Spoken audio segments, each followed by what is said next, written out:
irmãos, olha que interessante. Nós vamos entender o que é isso. É uma figura de Cristo e a igreja. Adão e Eva, uma figura de Cristo e a igreja, na sua plenitude. E por que hoje nós somos a esposa de Cristo? Não. O que nós somos? Por que noiva? Vai ter o casamento. Hã? Porque vai ter o casamento. Porque não teve o casamento. Nós estamos privados. Então, o noivado é o tempo que ainda nós estamos privados de uma relação completa. Agora, quando existe o casamento, daí não existe. O Senhor usou isso justamente, essa figura que Paulo chama lá em Efésios capítulo 5, de Adão e Eva, Cristo e a igreja, o marido e a mulher. Ele leva esses pensamentos por quê? Porque não existe na criação algo mais íntimo do que a relação do marido e a esposa. Não existe um lugar mais íntimo do que esse casal. E isso é Cristo e a igreja.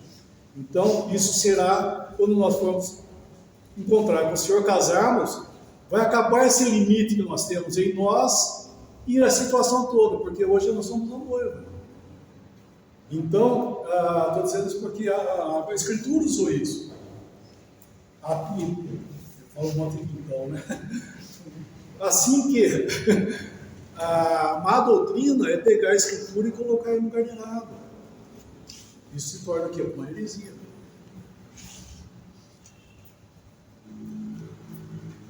Tá, é isso? Tá. Então, o primeiro aí é Adão e Eva. Não é isso? Primeiro Adão e Eva. Proibir casamento. O proibir casamento aí é ir contra isso aí.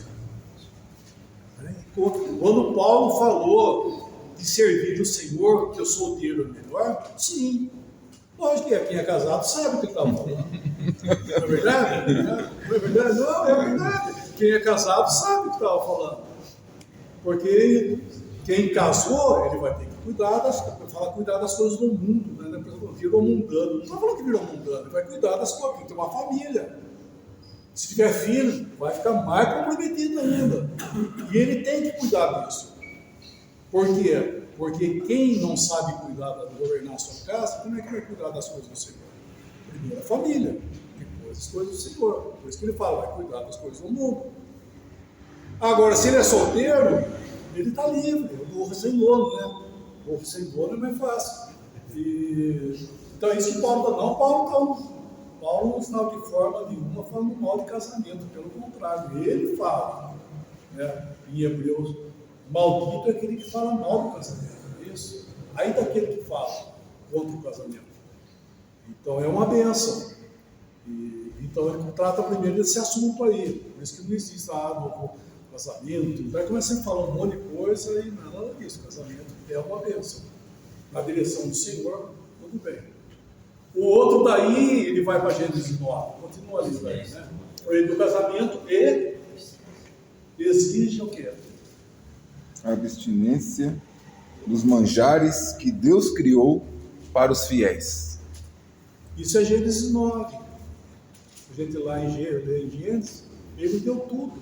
E isso é a doutrina de Paulo também. Paulo fala assim, comer de tudo que se vende no mercado, sem nada perguntar. Então, Deus criou tudo e deu para nós, para o nosso bem, para nos dar graças e comer, não é isso? Recebido, lê o meu 5 aí, por favor. Porque pela palavra de Deus e pela oração é santificada. Então, nós estamos esse versículo, irmãos, não é assim. Eu estava uma vez na casa do irmão. A irmã colocou a mesa, né, coisa e tal, né, demos graças. Daí a irmã, depois que deu graças, ela falou, não sei se lembra se ela esqueceu o arroz ou o que foi, que ficou lá na cozinha e não pôs na mesa, né. Daí a irmã achou que tinha que dar graça pelo arroz que ficou lá na cozinha. Não, irmão, já deu graça. Quando ele fala aí pela oração é santificado, o que é santificado? Santificar alguma coisa, e a palavra santificar é você separar. Por que é santo? Adão, por exemplo, lá no Éden, ele era santo? Sim, Por quê? porque Deus separou ele dos outros, colocou ele no jardim. Que outros? E ainda não tinha pecado, né? Ainda não tinha pecado. Ele não era santo. O santo só passa a existir quando existe o mal. Quando o mal existe, daí existe santo. Porque o que é santo? Não é isso. Separado. Não é porque fizeram o santo, não. É o católico que fez o santo. Rostinho inclinado. Achar que é gesto. Deixa eu falar, desculpa, irmãos, tá? É palhaçada, né? Porque santo é algo separado, sabe? Não é se a pessoa se torna melhor, né? O cara olha, nossa, ele é santo, nossa, ele é santo. Não é isso, homem é homem, gente, não é verdade? Até entre nós, assim, não queira dar uma de santo, não, sabe? Porque nós sabemos que o que passa na sua cabeça passa na minha. Não sabe que você é pior ou melhor. Aí é pior quando pensa que é melhor. É isso que quando a gente pensa que é pior, é melhor. Agora, pior é quando você pensa que é melhor. Né? Ninguém é melhor. Todos nós temos nossos problemas na nossa cabeça, as confusões mentais, os pensamentos horrorosos. Né? Às vezes você está na reunião e fala, nossa, o que eu estou pensando? Porque isso aí faz parte, assim, infelizmente, desse homem caído. Então existe o que? Santificação. Então é separação, é separado.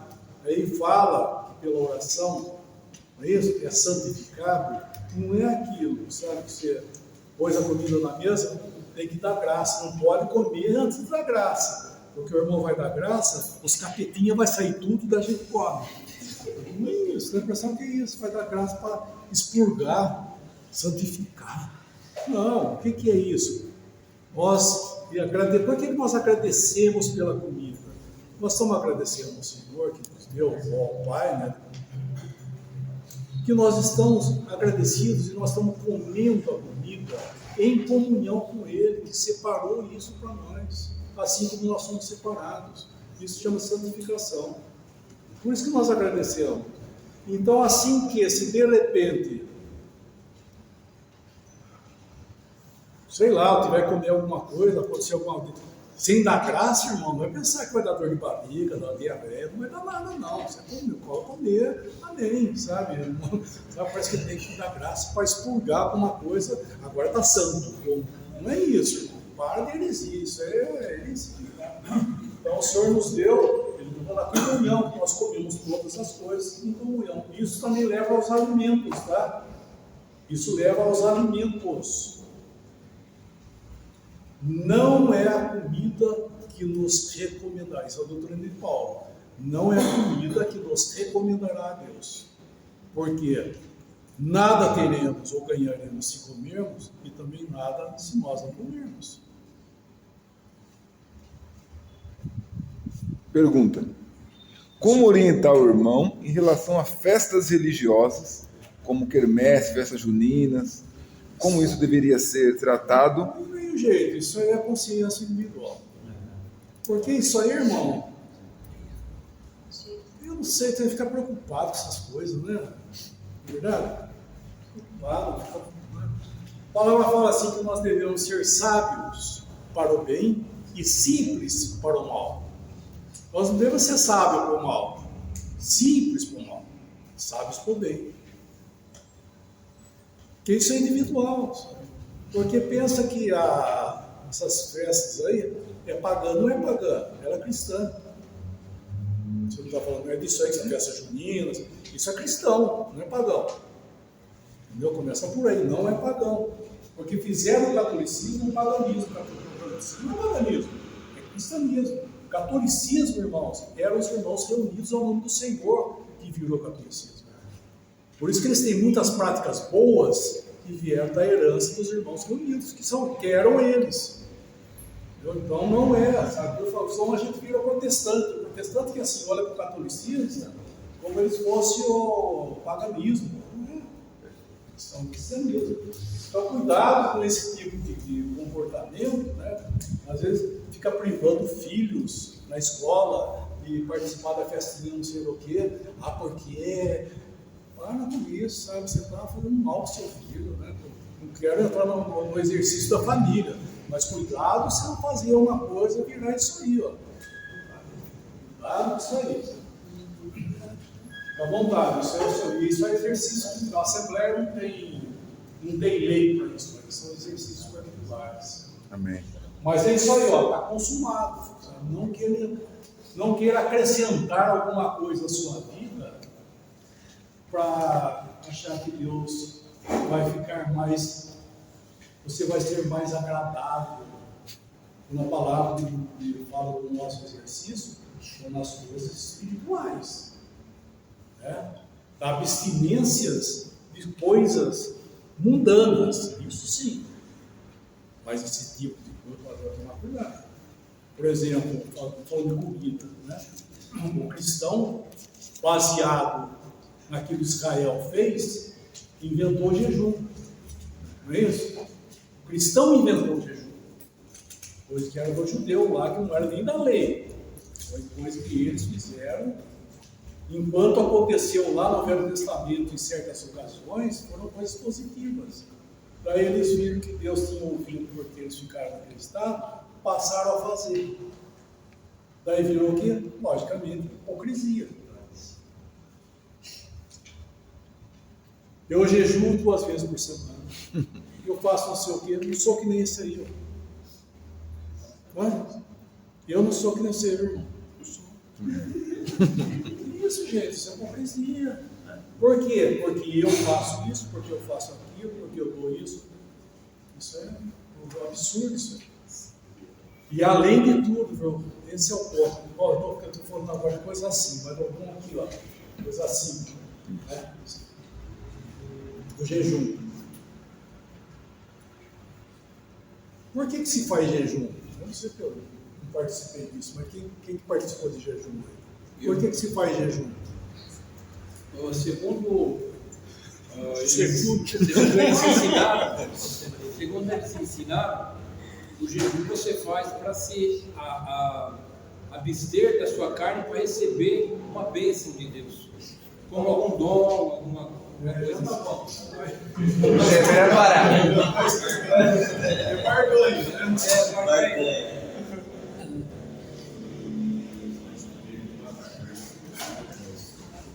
Irmãos, Israel quando saiu do Egito, tinha pelo menos 3 milhões de pessoas, né, saindo do Egito. Foram para o deserto. Deserto, não tem água. Primeira coisa, começaram a reclamar que não tinha água. Só reclamando. Daí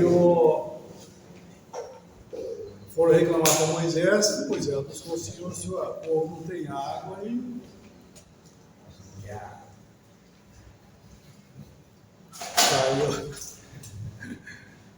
O Senhor falou para Moisés, pega a vara, a tua vara, com a qual feriste o Egito, vai na rocha e fere a rocha, e ela vai dar água. Pegou a vara de juízo, né, a vara que feriu o Egito, vai lá na rocha e pá, saiu lá. Certo? Foi isso que aconteceu? E daí o tempo foi passando. Daí o Senhor quis fazer o tabernáculo para ele morar com o povo lá no deserto. Que o povo, na verdade, era para sair lá, para sair do Egito, e ir para a terra de Canaã, não era o deserto. O lugar deles não era o deserto. Ficaram 40 anos, né? Mas não era o lugar deles, era para passar. Sabe quanto tempo demorava para fazer esse trajeto para chegar lá? 11 dias. Ficaram quanto tempo? 40 anos. Então o Senhor, sabendo disso, fazia o que? Tabernáculo. Não templo. O templo foi lá na terra, quando eles entraram. O tabernáculo era móvel, ficava andando, né? Então o Senhor ia morar com o povo. Só que eram 12 tribos, não é isso? Os filhos de Israel, Issacar, Zebulon, Naftali, Judá, Benjamim, Levi. Então o Senhor falou que para cada tribo escolhesse uma família para ser representante da tribo. E de Levi foi Arão, a família de Arão. Então, cada família das tribos pegava uma vara, que jeito eu não sei, eles amarravam o nome nessa vara para identificar ela, e Moisés pegou as 12 varas, das 12 tribos, representadas pelas famílias, levou na presença do Senhor, que jeito eu não sei, colocou e deixou lá. A vara que florescesse, essa ia ser a família eleita para fazer o trabalho de sacerdotal, porque não tinha isso ainda. Quem floresceu? A vara de Arão. A vara de Arão, da tribo de Levi, foi eleita para ser o sumo sacerdote e a família sacerdotal, os levitas. Foi eleito lá no deserto. E daí aquela vara era a vara de Arão. Tinha a vara de Moisés e tinha a vara de Arão. Então agora existia o quê? O sacerdócio, que fazia intercessão ao homem, as ofertas e tudo. Agora é outro canal, é outra coisa. Daí nesse tempo, fazia tempo já, nesse tempo a rocha parou de dar água. Nossa, a rocha parou de dar água. Foi lá o povo reclamar para Moisés. E daí o que eu faço? Vai e pega a vara de Arão. Vai e fala a rocha. E ela vai dar água. O que é isso, irmão? É a vara de intercessão. Ele tinha que pegar essa vara e falar, e a rocha ia dar água outra vez. Ele foi lá, pegou a vara dele e lá outra vez. O que aconteceu com ele? Não entrou na terra de Canaã. Morreu lá no deserto. Você não vai entrar, você não me glorificou adiante dos filhos. O que é isso, irmãos, para nós? Cristo já padeceu. A vara do juízo de Deus feriu esse homem aqui. E por essa vara que ele padeceu aqui, por esse juízo, veio água para nós. Para sempre. Né? A água que nos der, ele fala, a água que nos der, porque ele ia ser ferido para termos água em abundância. Só que às vezes acontece que você fica sem água. O que você tem que fazer? Fala com ele. Fala com ele, Senhor, ó.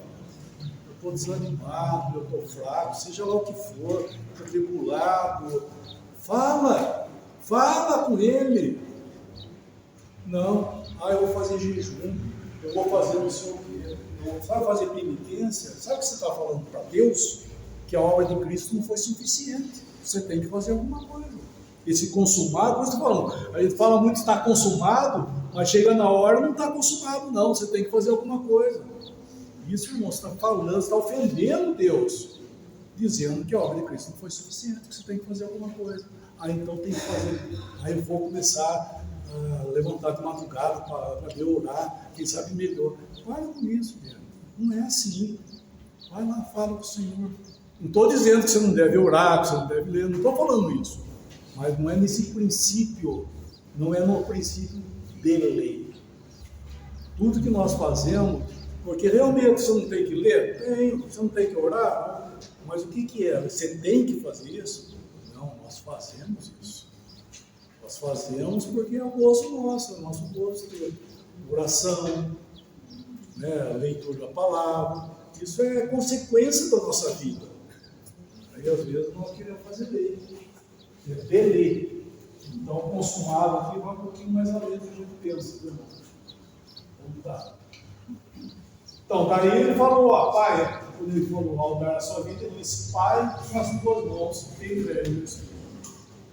relacionamento com o pai outra vez. Ou seja, foi em vida que ele tratou com os pecados, consumou, agora o pai. Então, quando ele morre, por isso que eu falo, quando ele morre, já tinha sido tratado com os pecados. Que oração e até que hora vai que eu estou falando aqui? Até às 10. Hã? Até às 10. Até às 10. Tá certo lá, né? Tá certo. O irmão já leu aí, 1 João capítulo 1, versículo 7. Se andarmos na luz, como ele na luz está, temos o quê? Paz. Leia o versículo, por favor. Vamos decorar. Comunhão com os outros. Vamos decorar esse versículo. Tem que decorar.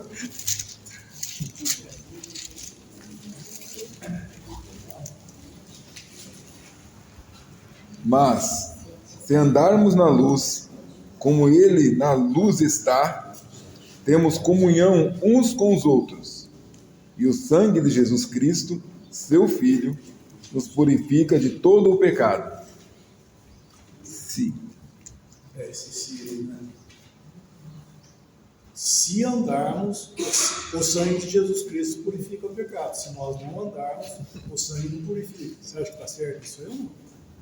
Não. Esse versículo deve ser lido assim: visto que andamos na luz, nós já estamos e andamos na luz. Isso é um fato, não é condicional. É que fala se aí, né? A versão tem um se, não é assim. O 9 é assim. Como é que fala o 9? Se confessarmos nossos pecados, se confessarmos... Esse é assim. Aí assim é a confissão. Se nós confessarmos nossos pecados, ele é fiel e justo para nos perdoar os pecados e purificar-nos da justiça. Aí sim, mas o 7 é o fato. Nós estamos na luz, temos comunhão uns com os outros, e o sangue de Jesus Cristo nos purifica de todo pecado. Isso é um fato. Dá para entender isso? Amém. Tá, e agora quando ele fala isso aí, que o sangue de Jesus Cristo nos purifica de todo pecado, qual sangue que é esse aí? Porque, olha, o Senhor, por isso que nós falamos, foi esbofeteado, foi coroado com os espinhos, então quando ele foi, por exemplo, colocado diante de Pilatos, ele estava tudo sujo, ele estava assim, estava sangrando, estava tudo sujo de sangue, e o quanto eu não sei também, né? Mas estava. É esse sangue que purifica o pecado? Não. Não, porque esse sangue, na verdade, se for contar, né, esse aí que nós estamos falando agora, ele é um sangue de condenação. As 3 primeiras horas na cruz é condenação. É a rejeição do homem contra Deus. O sangue de Jesus, vamos lá, João 19, 34, né? Evangelho de João 19, 34. Deixa ser isso, certo? Contudo, um dos soldados lhe furou o lado com uma lança, e logo saiu sangue e água. Certo. Isso aí o senhor já tinha feito isso aqui, ó. Né? O senhor já tinha consumado e disse: Pai, nas tuas mãos eu entrego o meu espírito. E havendo dito isso, expirou, morreu. Como diz o Darwin, morreu e bem morrido. Morreu mesmo. Ele não teve catalepsia, né? Porque ele fala, é que ele não morreu, o terceiro dele, ele voltou à vida outra vez. Ele não teve catalepsia. Também não sei. É a doença que a pessoa parece que morreu e não morreu. Catalepsia. Isso.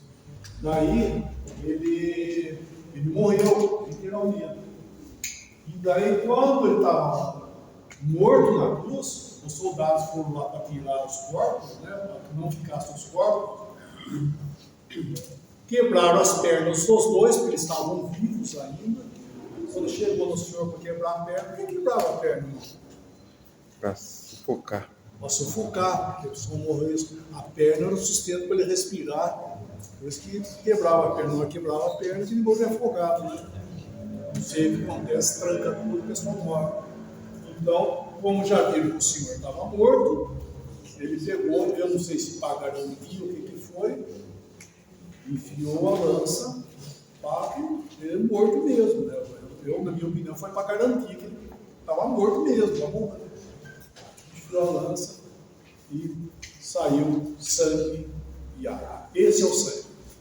Esse é o sangue de Jesus Cristo que nos purifica. Irmão, esse sangue todo aí, o pecado. desculpa, esse sangue de 1 João 7, Esse sangue de Jesus Cristo nos purifica de todo pecado, não é aquele mesmo sangue que quando o soldado furou? É isso aqui. Eu não estou entendendo. Não sei se É o que você falou, é o que você falou. É esse mesmo. É isso mesmo, né? Esse sangue aí é o mesmo daquele sangue, né? esse que nós estamos lendo agora. Esse sangue que nos purifica de todo pecado. Quando foi na cruz. Isso. Né, perfurado o seu lado, saiu sangue e água. Que é o que fala de 1 João 7 aí, né? É esse aqui. Esse é o sangue de Jesus. Né? Eu digo isso porque a penitência, né, os sofrimentos vicários de Cristo não pagam pecado. Não paga pecado. Entendeu? Os sofrimentos vicários de Cristo é condenação, na verdade é condenação do homem, né? Agora esse aí foi o sangue de Jesus Cristo que se purifica. E por que saiu sangue e água? Se cortar, se fizer um corte, sai o quê? Sai O sangue. que sai? Você faz um corte no braço, Sai sangue. Sai sangue. Por que no Senhor saiu sangue? Lavou e purificou. Lavagem e purificação. O que é a água? Lavagem. Lavagem e purificação. Nós temos pela palavra, correto? Certo. Palavra. Só que saiu sangue e água. Ou seja, primeiro Deus salva, depois ele purifica. Deus não purifica o pecador, ele purifica o salvo. Primeiro salvação, depois purificação. Não confundam, tá? Não confundam. O tratamento deve ser assim: Deus salva uma pessoa para depois purificar. Não purificar para a salvação. Isso é o que a gente quer fazer. Inclusive, como cristão, é isso aí. Versículo 9 aí, cadê o versículo 9 também? De João, né? Sim, desculpa. Lá em João, 1 João, quando ele fala do sangue, depois ele fala desse versículo 9 aí. Se confessarmos os nossos pecados, Ele é fiel e justo para nos perdoar os pecados e nos purificar de toda Primeiro a a injustiça. confissão do pecado, né? Primeiro o sangue, depois a purificação. Né? Então isso é muito interessante. Não tem esse negócio, eu vou me preparar para Deus. Deus pega e depois o que faz? Santificação é o salvo. Né? Deus não purifica o incrédulo, o pecador. Purifica o salvo. Então, sangue, salvação e água, purificação. Certo, mano? Dá para entender isso aí? Vamos falar. Poderia falar também sobre esse tal de se consagrar. Que alguns falam, preciso me consagrar.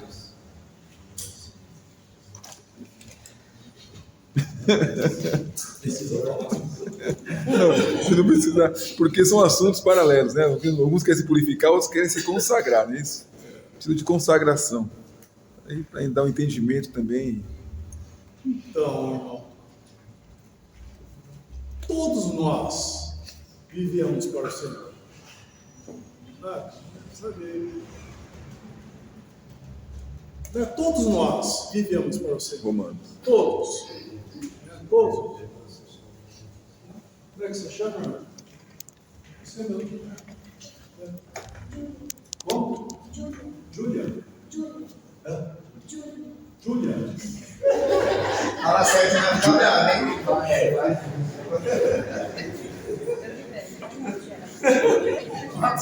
O padre que já tá dois Petro. sistemas. Eu pergunto não. Tá reconhecendo? Petruk. Assim eu conheço, a gente fala assim. Não, eu quero dizer que todos nós aqui vivemos para o Senhor. Irmãos, não tem nenhum irmão aqui que vive mais para o Senhor. Todos nós vivemos. Tá? Bom, Começa por aí. Nós não podemos, isso é uma ideia humana, né? Achar que, como é que você falou? consagrar-se. Consagrar, sabe? Todos nós somos do Senhor. É que depende, logicamente, se você vai fazer alguma coisa para o Senhor, vai requerer, mas isso também é um preparo que o Senhor faz. É o Senhor que faz isso aí. Nós devemos ser viver para o Senhor. Se Ele quiser fazer alguma coisa na sua vida com você, Ele vai fazer. Nós devemos estar o quê? Andando como cristão, vivendo uma vida cristã. E se o Senhor, aparentemente, não fizer nada, uma irmã que vive num lugar meio ermo aí, vive na casa, cuidando de filho, cuidando da família. Se a pessoa vive para o Senhor ou não? Vive, irmão. Vive quanto Paulo viveu. Mesma coisa. Isso é um erro, achar que servir o Senhor, você tem que fazer alguma coisa. Você tem que sair para a rua para o Evangelho. Você tem que... Não é isso, irmão. Isso é um privilégio, realmente, você poder fazer isso. Amém. Você tem no coração de fazer isso? Vai, o Senhor é a tua força. O Senhor está falando para você fazer? Faça. O Senhor vai dar condições para você fazer isso. Mas você é igual a qualquer irmão, aquela irmã que está lá cuidando de filho, que aparentemente, quando eu lembro disso, eu era aluno de escola ainda, né? Mas nunca mais esqueci isso aí, serviu. Por isso que o Senhor me permitiu, eu nunca esqueci aquilo. Estava na classe, tudo molecadinho assim, né? E a professora se pergunta, conversar com os alunos, assim, bater papo, que é a coisa e tal. O que era? Um aluno, a mãe do aluno era amiga da professora, não sei o quê. Como é que tá sua mãe? Perguntou para ele. Tá bem, mandou um oi para você, coisa e tal, professora. Tá, daí começou a conversar com os alunos. O que sua mãe faz? Minha mãe faz não sei o quê. Ele perguntou para um aluno assim. E você, o que sua mãe faz? Minha mãe não faz nada. Ele quis dizer que a mãe não trabalhava, ficava em casa. Ela falou, o quê? O que você falou? Minha mãe não faz nada. Que não foi nada, ela faz mais do que ela faz mais do que eu estou fazendo aqui. Ela faz mais do que eu faço aqui. Porque está cuidando, sabe, cuidar de família, cuidar de casa, né? Manter serviço de casa não tem fim, né, mano? Não é verdade? Verdade. Não tem fim, serviço de casa não tem fim, gente. A pessoa vive para aquilo, vive para filho, não faz nada. Então é isso, no Senhor é a mesma coisa, sabe? A irmã está lá, puxa vida, dá um beijo nessa irmã aí, não é verdade? Então, servir o Senhor, todos nós, não vai pensar que você, eu não faço, pelo contrário, todos nós devemos. O que nós precisamos aprender é valorizar essas coisas em nossas vidas. Aí, se o Senhor quer realmente que você faça alguma coisa, você vai fazer. E eu vejo isso em Efésios capítulo 2, quando ele fala assim que pela graça sois salvos, e isso não vem de vós, é dom de Deus, não de obras, para que ninguém se glorie. Isso é um princípio também, viu, irmãos? Pois somos feitura sua, criados em Cristo Jesus, para as boas obras das quais Deus preparou para que andássemos nelas. É Deus que tem algo preparado. Se Ele quer, né, Ele vai fazer. Porque nós devemos andar no Senhor, andar, sabe, no Senhor, uma vida, nós estamos vivendo uma vida cristã, irmãos. Todos nós estamos vivendo. Tá? Então, por favor, esse negócio da tal da consagração é mais uma linguagem religiosa, vou usar essa palavra. Mais uma coisa religiosa, parece que você.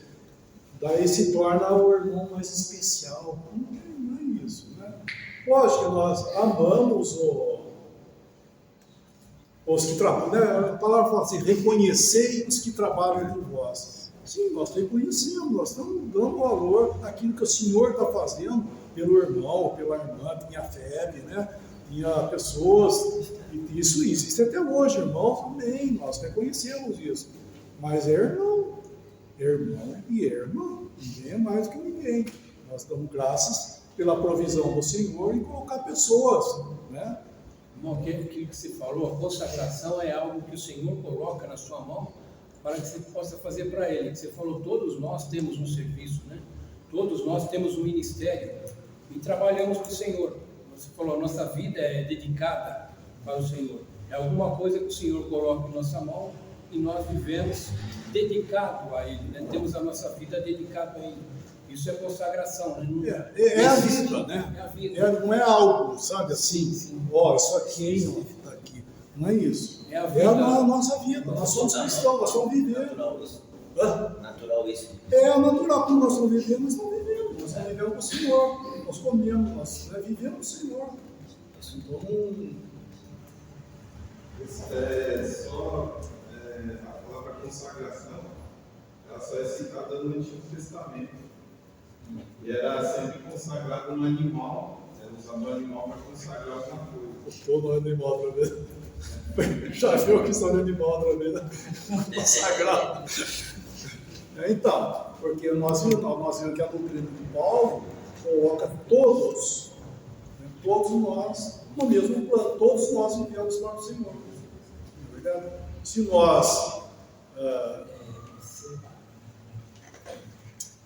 nos relaxamos, né, levar uma vida relaxada, o Senhor vai tratar com a gente. Isso, o Senhor vai disciplinar, o Senhor vai tratar. Por quê? Porque está vivendo uma vida relaxada. Porque todos nós temos condições normais de uma vida cristã. Porque nós somos cristãos. Nós não fazemos para ser. Nós somos já. A religião faz com que o homem faça para ser. Nós somos, nós fazemos porque somos. Porque nós vivemos já, nós somos cristãos. Todos nós vivemos uma vida cristã. Graças a Deus. Por isso que nós temos essa questão de medidas, né? Nós nunca devemos exigir dos irmãos coisas que faz parte do seu exercício. Porque cada um tem uma medida. Paulo usou como figura, por exemplo, em 1 Coríntios 12, o corpo de Cristo. Porque eu não sou da mão, eu não sou do corpo. Tanto no ato de ser para cima como ser para baixo, nunca devo pensar assim. Eu sou apenas um bebê, eu sou coitado. Todos nós somos necessários. Cada um tem a sua função, cada um tem a sua vida, cada um tem os seus exercícios. Então nós devemos viver o Senhor. Logicamente, quando eu estou falando isso, eu não estou falando no sentido da necessidade que a Assembleia tem de julgar o mal. Isso tem que julgar, porque o mal que Deus mostra, né? Um irmão, a gente tem que julgar, tem que ser julgado. Aí já é o que é? Uma outra coisa, é o andar desordenado, enfim, tudo aquilo que refere-se à disciplina. Mas vida, todos nós estamos fazendo. Dá para continuar, não? Tá. 15 minutos? Estamos na primeira parte. Segunda parte, pronto. Sepultado. Quando ele morreu, nós já falamos, ele levou os pecados. Assim, a existência de Adão, a raça adâmica, foi condenada na sua morte. Ele levou para nunca mais. Qual é o exemplo que eu estou levando? Que é aqui da Adão. Ele confessava e levava embora, para nunca mais voltar. Tem mais um versículo.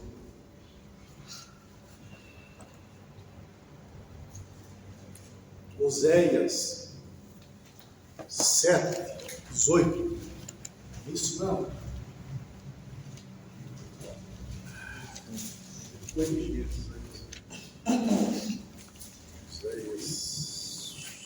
Isaías, Jeremias, Daniel, Oséias. Daniel. Daniel e Oséias. E Daniel pula para Joel, né? Deixa eu só ver se é isso mesmo. Né? Não é Oséias.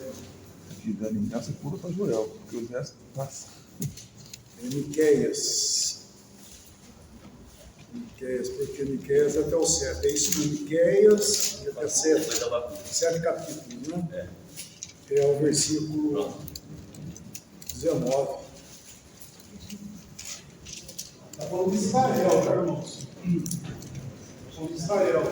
Tornará a piedade-se de nós subjugará as nossas iniquidades e lançará todos os nossos pecados nas profundezas do mar. Olha que bonito isso aí. Olha que bonito. Então, Israel lançará tudo nas profundezas do mar. É que nem o pobre lá que era levado e assim jogar na profundeza do mar. Acabou. Miguel é 7:19. Milênio, né? Isso aconteceu Também vai acontecer no milênio, exatamente. Mas eu quero dizer, aplicando, né, a nós, o Senhor também levou embora nossos pecados.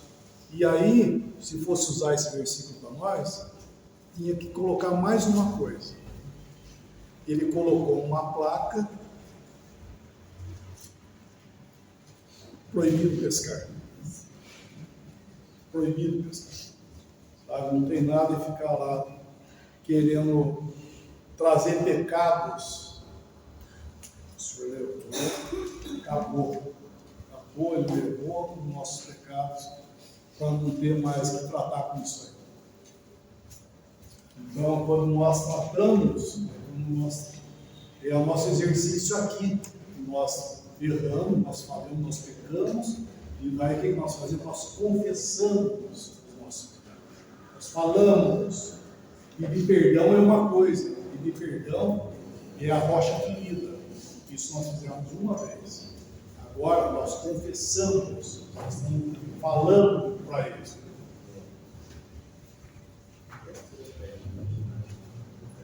Vamos lá. Morreu, certo? Foi sepultado. Então, na sua morte, onde é que ele esteve? O Senhor, ele assumiu a forma humana para nunca mais deixar de ser. Ele assumiu isso. Ele foi aquele que desceu da glória e assumiu uma forma humana, se tornou um homem, para nunca mais deixar de ser. Como é que chama sua filha, não? Elisa. Meu irmão falou que não dava para ver nada, mas escutava o coração. Não é isso? Foi fazer um exame lá, não dá para ver nada, mas escutava tudo. E uma vida aí. A irmã está com uma vida. A Elisa. Quando que a Elisa passou a existir?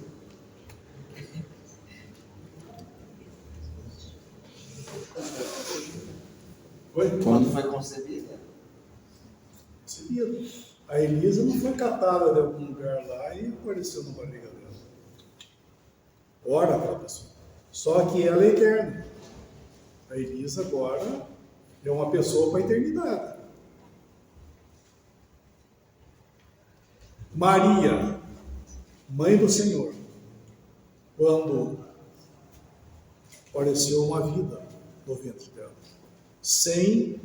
Não porque a relação sexual é pecado, irmãos. Tá? Voltando ao assunto outra vez, porque o caso de Maria também o católico fortaleceu em cima desse pensamento. Aí então não podia ser. Por quê? Lógico que não podia ser. Ele não é o descendente do homem. Ele é diferente, porque, irmãos, olha que interessante. Voltando a falar outra vez. Maria se achou grávida. Uma vida. Ela não foi no... Como é que chama lá? Como é que chama o lugar que você vai fazer exame? Ultrassom. Ultrassom. Não tinha médico ultrassom. Mas ela se achou grávida. Só que aquela pessoa que estava ali, que foi que começou a desenvolver, ela sim já existia antes. Quem que era? Quem que era aquela pessoa que estava no ventre? Estava no ventre de Maria. Quem que era? Deus Filho eterno. Deus Filho. 3 pessoas da divindade, irmãos. Deus Pai, Deus Filho e Deus Espírito Santo. 3 pessoas distintas. Né? Eu sou uma pessoa, você é uma pessoa, Zanair é outra pessoa, 3 pessoas diferentes aqui. Distintas. E assim é Deus Pai, uma pessoa. Quando eu falo pessoa, estou dizendo que é homem, que é gênero. Pelo contrário, Deus é Espírito. Outra vez, irmão, não sabemos o que é isso. Tá? Porque a palavra fala o que é. Né? O que é? Ele é uma pessoa, é Deus. Deus Pai, uma pessoa. Deus Filho, uma outra pessoa. E Deus Espírito Santo também é outra pessoa da divindade.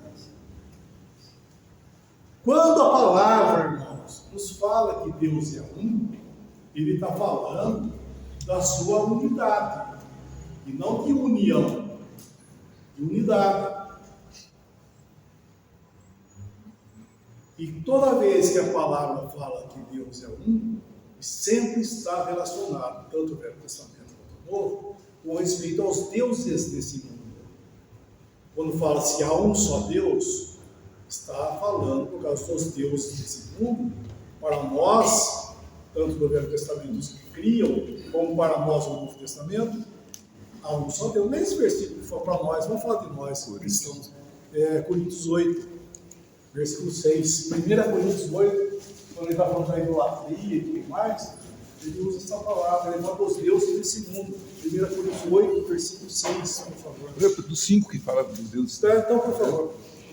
Porque, ainda que haja também alguns que se chamem deuses, quer no céu, quer na terra, como há muitos deuses e muitos senhores, todavia para nós há um só Deus, o Pai, de quem é tudo e para quem nós vivemos, e um só Senhor, Jesus Cristo, pelo qual são todas as coisas e nós por Ele.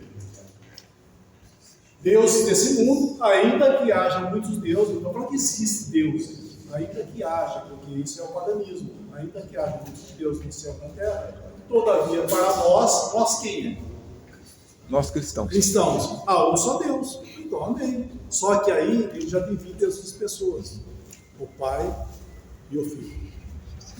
Então nesse dia aqui, ó, no ventre de Maria, na hora que Maria se achou grávida, aquela pessoa que começou a desenvolver no ventre dela, que era uma pessoa miana, essa pessoa já existia. O eu era quem? Deus. Deus Filho. Então essa pessoa já existia. Por isso que se chama Emanuel. Deus conosco. E esse Deus conosco é literalmente Deus conosco. Janair está aqui, viu? Janair é conosco. Emanuel é Deus conosco, presente, é o Senhor Jesus. Por isso que ele foi chamado o Emanuel, é Deus presente aqui. Então ele se fez o quê? Ele se fez um homem.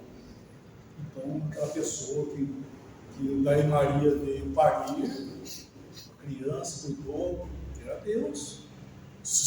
Deus, uma pessoa da divindade, se submetendo a essa condição, vindo com a vida da qual ele podia fazer o quê? Dar a sua vida. Ou seja, ele podia morrer. Só que ninguém podia tirar a vida dele. Ninguém a tira de mim. Eu, espontaneamente, tenho autoridade para dar. Olha o que ele fez, ele deu a vida dele. Ninguém matou o Senhor. Ele deu a vida dele. Só que ele era uma pessoa. Se ele é uma pessoa, como nós somos, pessoa quando morre, eu troço aqui, caiu no chão, morreu. Acabou. Acabou ou não? Não. Mas virou que uma alminha penada. Não.